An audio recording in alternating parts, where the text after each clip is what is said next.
Charing.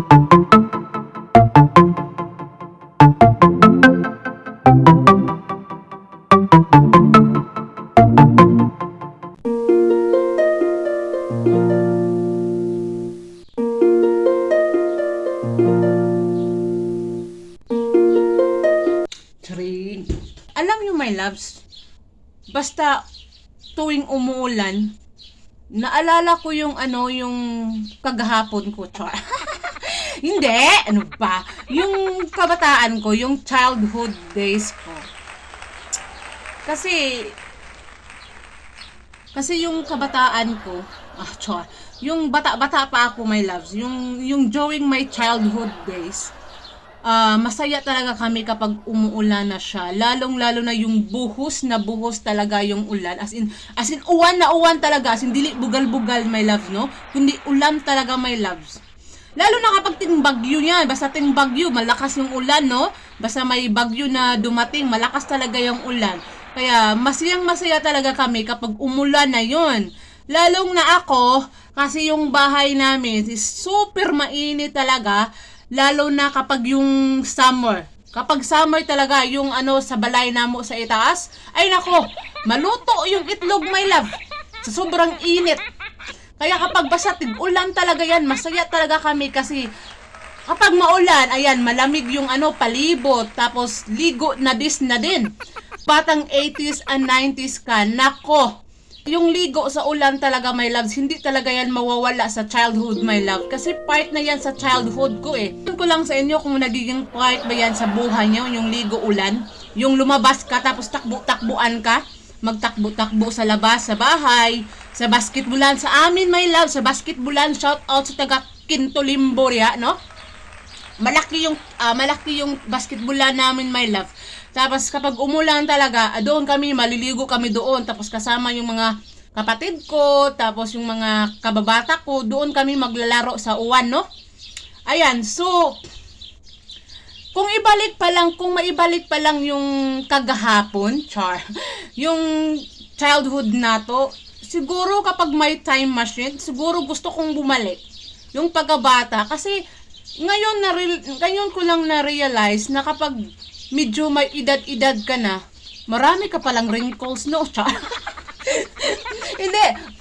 Yung ngayon ko lang na-realize ba na yung medyo yung matured ka na, yung malaking tao ka na, malaki ka na, maraming responsibilidad sa buhay. Lalo na may anak ka, asawa, tapos maraming problema darating sa buhay mo, no? Hindi katulad ng bata na as in walang pakialam sa mundo. Walang problemang iniisip, walang responsibilidad na iniisip. Kasi iniisip ng mga bata is laro, kain, tulog, kalibang. Ayan. Yan lang ang routine ng buhay bata, no? So yun na nga, napaisip ko, kung siguro kapag may time machine, gusto ko maging bata ulit. Gusto kong maranasan na maging bata ulit. Kasi it's really sad talaga, my loves. Sa ngayon, millennial, yung mga sa ngayon, parang wala na akong nakikita ng mga bata na naliligo sa uwan. Iwan ko ba? Siguro dito sa New Zealand medyo hindi uso yung ligo ulan dito kasi malamig ang weather. Siguro sa Pilipinas, meron pa naman, di ba? Iwan ko lang siguro sa inyo yung natira sa Pilipinas kung naliligo pa ba kayo sa ulan. I want to be bata again. Ayan. Kahit saglit lang, no? Kahit mga minuto. Feeling bata po ako, my loves, no? Gusto ko lang gusto ko lang ibalik yung aking nakaraan nung nasa Pilipinas ako, nung sa Cebu ako, na masaya talaga kami na maligo sa ulan. Mama! It's very malamig, Mama! Pero gusto kong maligo sa ulan! Mama! It's very malamig! Mama! Mama! It's very malamig, Mama!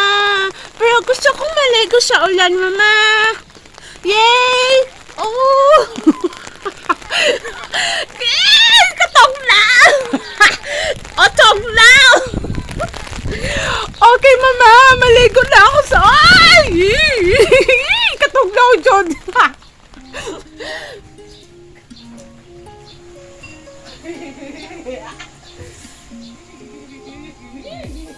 It's very malamig. Yes, malamig.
Lamig.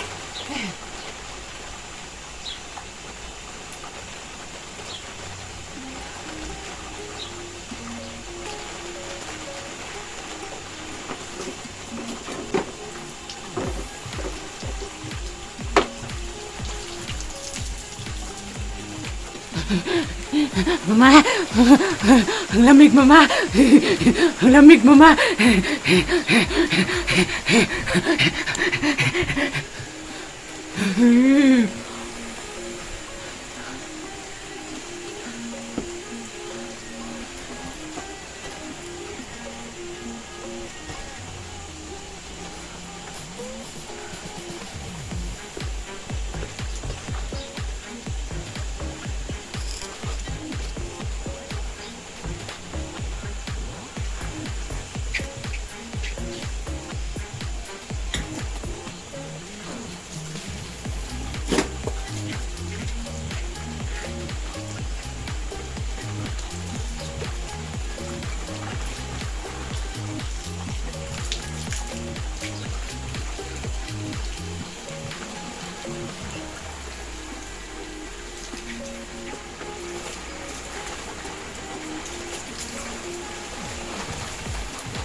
gosh.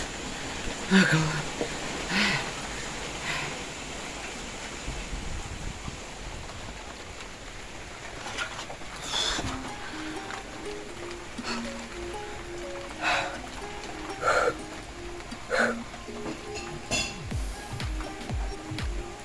Dad? I'm here, I'm done.